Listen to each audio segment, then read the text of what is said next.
Hello, magandang hapon po, Lola Baby from Belgium. So, bibigyan natin ng tinatawag na reading ang ating mga mahal na Aries, Sagittarius, okay? Leo, for the first week of October. Yan ha. So, salamat sa inyo, subscribe, likes, comments. Kung bago kayo sa aking channel, Cross Watchers, welcome po. So, general po ito, hindi po ito personal or one-on-one, ha? Record lang muna tayo dahil masama ang pakilasan ng Lola, okay? So, magsisimula ang inyong reading ng 2 o'clock, okay? 14 hours. So, bigyan natin ng magandang reading ang ating mga mahal na fire sign, the Aries, Leo, and the Sagittarius para sa unang linggo. Tingnan natin ha, saan baga ito papunta. Simulan na natin ha. Saan ito sa areas ng buhay ninyo. Okay? Itong reading. Okay?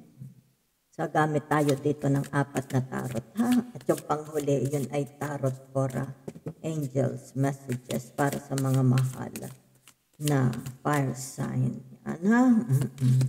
So, meron dito the energy of the 8 of Wands. Yan, ha? Okay, it seems meron ditong dapat kayo mag-focus asikasuhin. Yan, ha? Pag sinabing the 8 of Wands.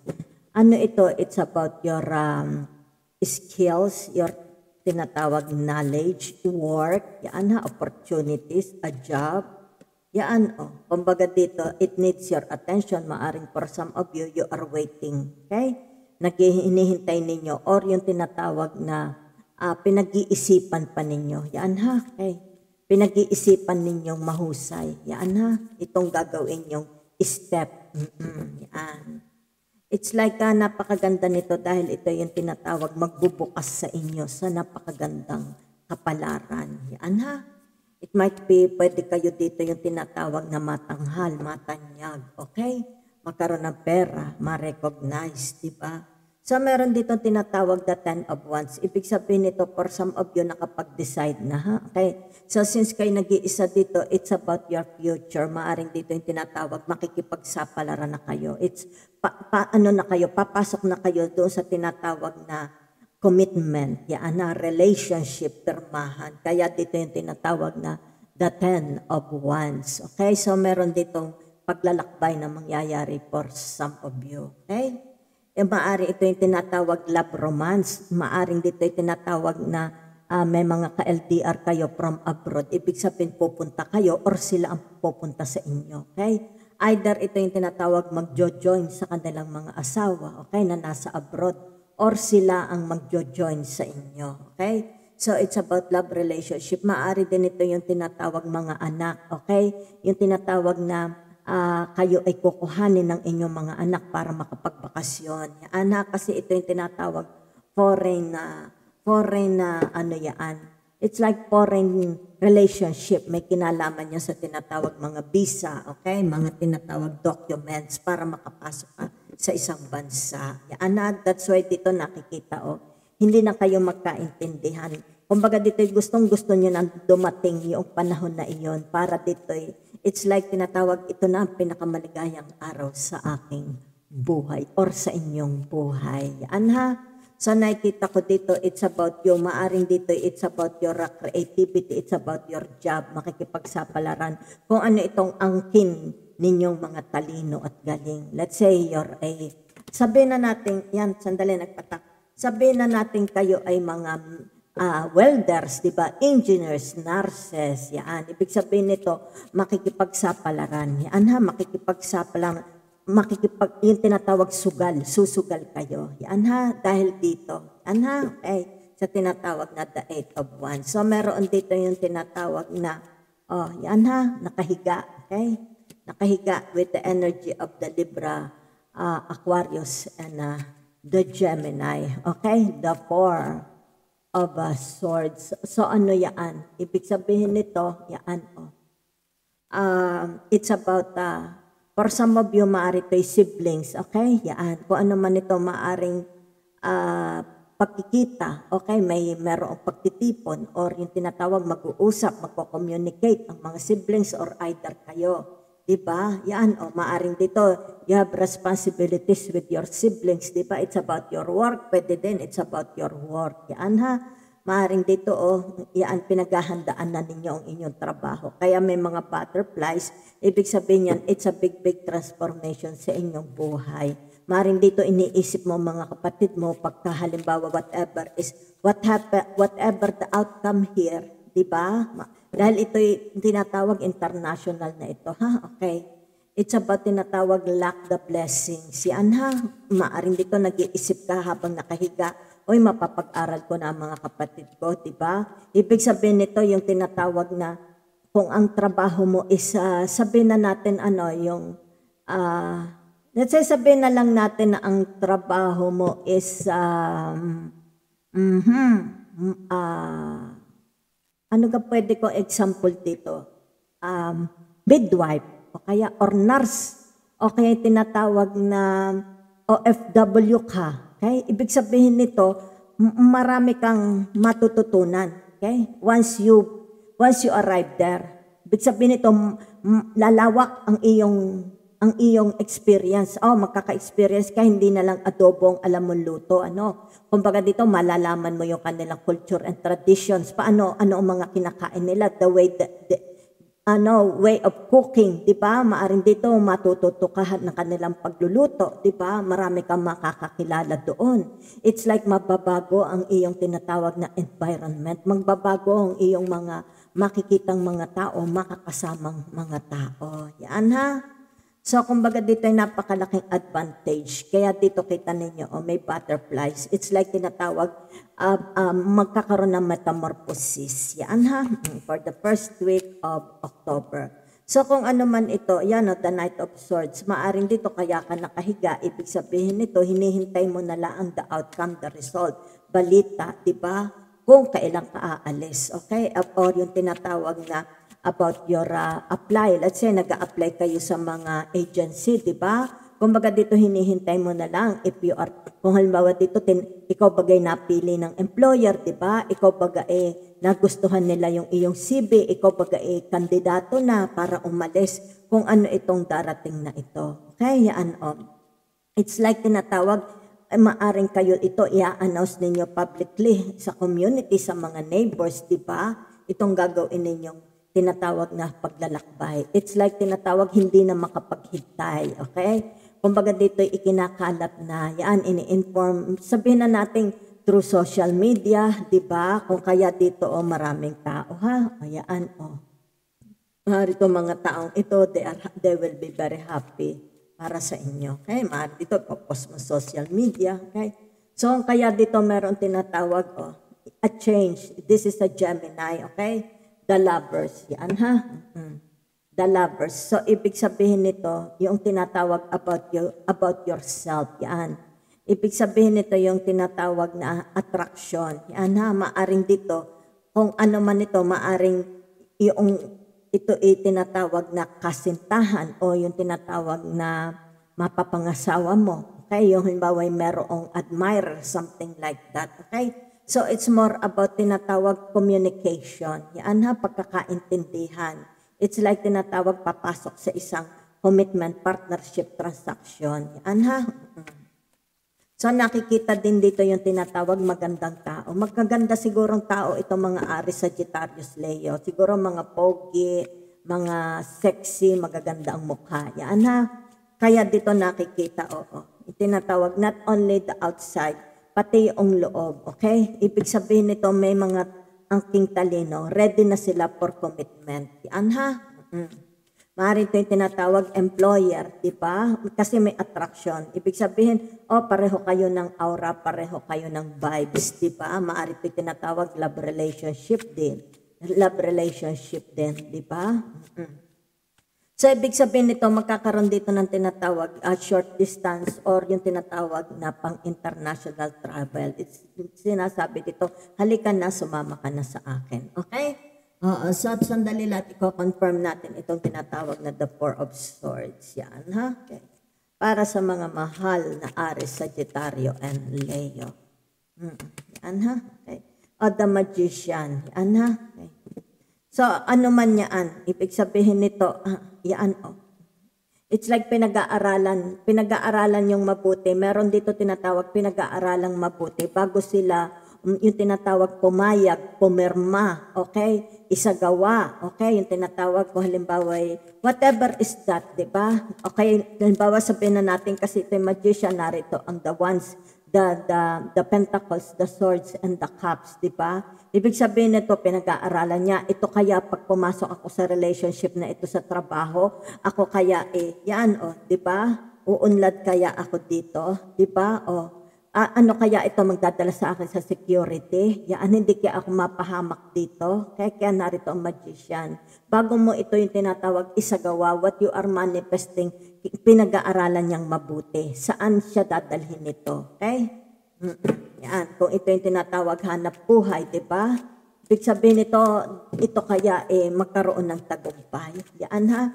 Kumbaga dito yung tinatawag, yan kita mo. Kung ano itong energy nito, it's like tinatawag na it needs a reply, it needs an answer, di ba? Kung kaya dito pag-aaralan. Ano? Kung kaya siguro dito nakahiga kayo, it's like tinatawag na kailangan yung patahimikin yung mind mo para maisip mong mabuti ang susunod mong action or gagawin. Okay? Para hindi ka magkamali. Ayan ha. So tingnan natin itong tinatawag the Knight of Swords. Meron ditong tinatawag the Four of Wands. Di ba? Okay? So ano ibig sabihin nitong the Four of Wands na ito? It's like tinatawag there is, kung ano man ito, maaaring tinatawag public announcement about wedding. Okay? Maring dito ina-announce na sa munisipyo, okay? Sa simbahan. So, kumbaga dito community pinaalam na, okay? So, maaring dito yung tinatawag may papasok sa wedding o yung tinatawag na may mamamanhikan na, okay? Schedule na. Yung kumbaga dito yung tinatawag mag-aido. Surrendering yourself, submission, meron na dito ha. Oo. So ibig sabihin nito, kaya dito yung tinatawag the Two of Wands, you are ready for some of you are ready na. Okay? Para sa tinatawag pagpasok. Ano mang commitment ito? Okay? Commitment, relationship, a contract. Diba? Okay. So kung kaya dito for some of you, ibig sabihin nito, yan ha. Maaring dito yung tinatawag na kailangang ipa-authenticate ang mga papers. So kung sabihin na natin mga ano ito, ano tawag dito yung halimbawa sa mga birth certificate, di ba? Kumbaga dito kanilang tinitingnan if you are really single or annulled or ano, yan. Kumbaga dito yung tinatawag may process ha, ipo-process ang mga documents para dito. Yan ha. Kumbaga dito sandali lang, papasok ka ba sa pagpapakasal? Ibig sabihin nito, maaari ito yung tinatawag NBI, yung ano pa dito, yung police clearance, DFA, di ba? Authentication ng mga birth certificate, something like that, di ba? So, pwede rin naman yan. Sandali, titingnan natin ha, ang the third, yung tinatawag na the Gemini. Okay? Kasi lumabas ito, kita ninyo dito. Yan, no? Di ba? Kita nyo, malakas ang attraction, ha? Okay. So, ano man ito? Sandali lang, ha?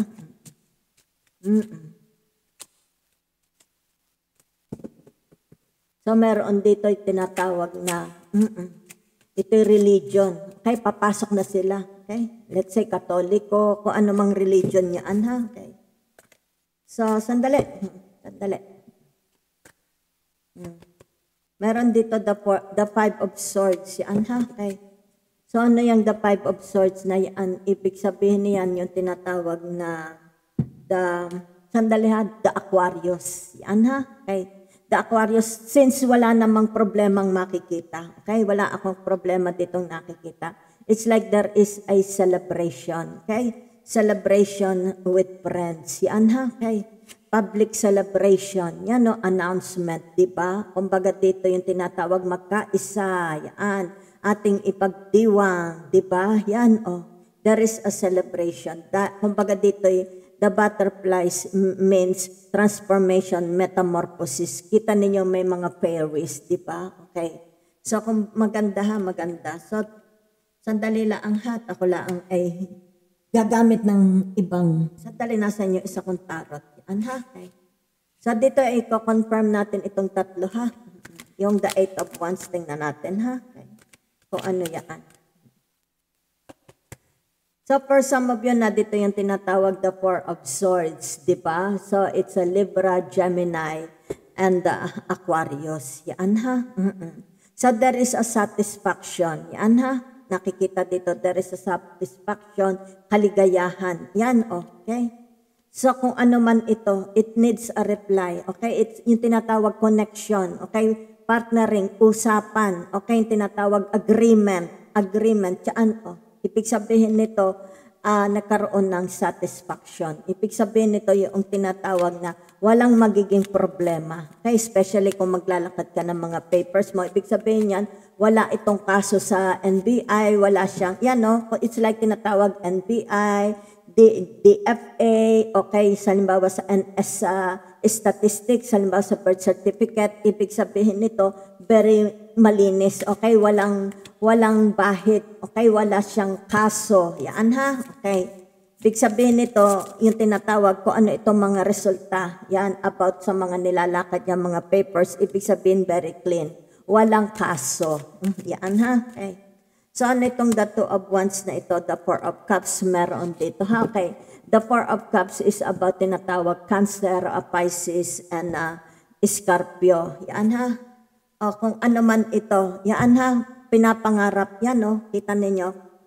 Yan. Ibig sabihin nito matagal na niya itong pinapangarap. Yan o. Yan na. Kita nyo pareho silang pa. It's like they are imagining. Okay? Ibig sabihin nito, magbabago na rin yung kanyang tinatawag na financial status, ang kanyang, let's say kung alimbawa single siya, magkakaasawa na rin siya, magiging happy na rin ang kanyang tinatawag na buhay. Okay? Ibig sabihin nito, magkakaroon na ng security. Hindi na siya mag-iisa, magkakaroon ng tinatawag romance, di ba? O yung tinatawag, may paglalakbay talagang mangyayari. So, it's more about abroad. Yan ha, yan, no, kita ninyo. Kumbaga dito, it's looking forward ito kung kailan itong tinatawag na pag-alis na ito. Ha, okay?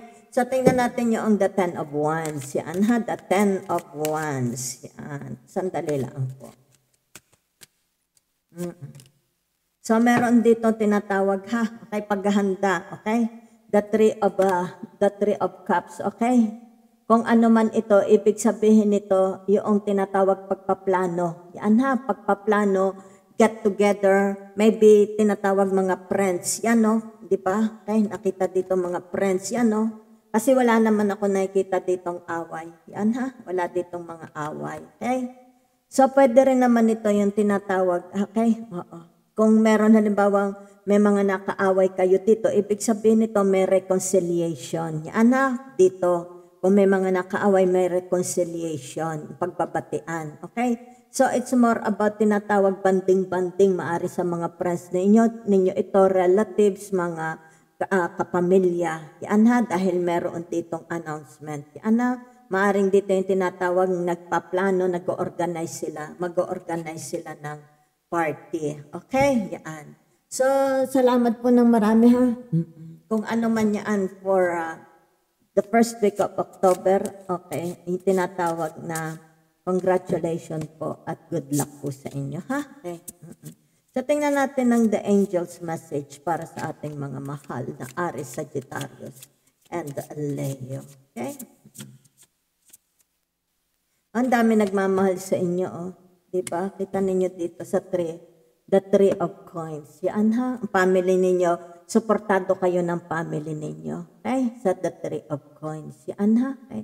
Kahit halimbawa ito yung mga kapatid mo, siblings mo, kung halimbawa asawa mo, may asawa ka, o kaya yung mga exes ninyo, nakikita pa there is a tinatawag na celebration para dito. Maaaring tinatawag na despedida party or yung tinatawag bon voyage ba yun party? Aalis ha, i-schedule. Yan. Maaring dito yung tinatawag ang mga friends mo or kung sino ito nagmamahal sa inyo, sila ang magbibigay ng party. Okay? So, maaring din dito yung tinatawag, tinutulungan kayo, ano ang inyong isusuot. Kumbaga dito, dinodrawing, o ganito ang magandang isuot, tinutulungan ka, tutulungan ka, ano ang gusto mong isuot. Diba? It's like a preparation sa mangyayaring malaking okasyon. So, dahil dito merong malaking okasyon, either kayo ang pupunta sa foreigners or sila ang pupunta sa Pilipinas, kung kaya dito nakikita, ha? So dito nakikita din yung tinatawag welcome. Kumbaga dito pagpunta mo sa ibang bansa, yan o, makaka-build ka ng tinatawag na friends. Yan o, ibig sabihin maraming kulay, di ba mga friends? Yan, kumbaga dito madali kang makakakita ng mga friends, mag-build ng friendship. Yan ha, okay. So meron dito tinatawag, okay, number 15. Okay, it's the decision. Yan ha. So kumbaga dito, itong number 15 na ito, sandali lang ha, okay. Decision. You have to decide, be firm. Yan ha. Archangel Jophiel. Okay? So, nakalagay, release yourself from that which holds you back. Yan ha, okay? Kung ano ito pumipigil sa inyo, labanan nyo, ibig sabihin nito, wag mo itong pahintulutan na ikaw ay yung tinatawag panghinaan ng loob. Yan ha. Kumbaga dito, it's about your emotion. Maaring dito yung tinatawag, teka muna, natatakot ako mag-abroad, baka kung ano ang kung baga dito yung aking expectation ay hindi ma-meet. Wag mong entertainahin yun ha, okay? I need to detox yan, Ibig sabihin, cleansing of your emotion, cleansing of your heart. Alisin mo yung mga tinatawag na, halimbawa, depression, anger, jealousy, halimbawa, ano pag ang pwede doon, yung hanggang, meron kang, halimbawa, worries, di ba? Yan. Kung ano man ito, ha? Insecurities, okay? Ano pa, kung ano man yan, ha? Unnecessary worry based on a lack of self-confidence. Yan, kita mo. It's more about nakikita ko dito isa Capricorn, di ba? Ibig sabihin nito yung tinatawag na maging firm ka, huwag kang maduwag. Okay? So that's the message nakikita ko, nakukuha ko sa angels ninyo. Okay? Maging firm ka. Okay? Ibig sabihin nito, huwag ka nang umatras. If there is an opportunity, a work, at yung tinatawag na ito di ba? Kung ano man ito, mga opportunities, an open doors, a job, career, or love relationship. Yan ibig sabihin nito, huwag kang panghinaan. Okay? Ibig sabihin nito, yung tinatawag labanan mo, kung ano itong kaduwagan nararanasan ninyo. Okay? Kumbaga dito, walang mangyayari sa buhay mo, di ba? Labanan mo ito. Ibig sabihin nito, pakikipagsapalaran. Sige, because minsan lang yan mangyari. Especially tinatawag pakikipagsapalaran. Kailan pa yan mangyayari? Kung hindi mo ito, ayun tinatawag na itatry. Ha? Okay. So thank you very much. Sana nagustuhan nyo ang reading na Lola para sa mga mahal na Aries, Sagittarius, and Leo.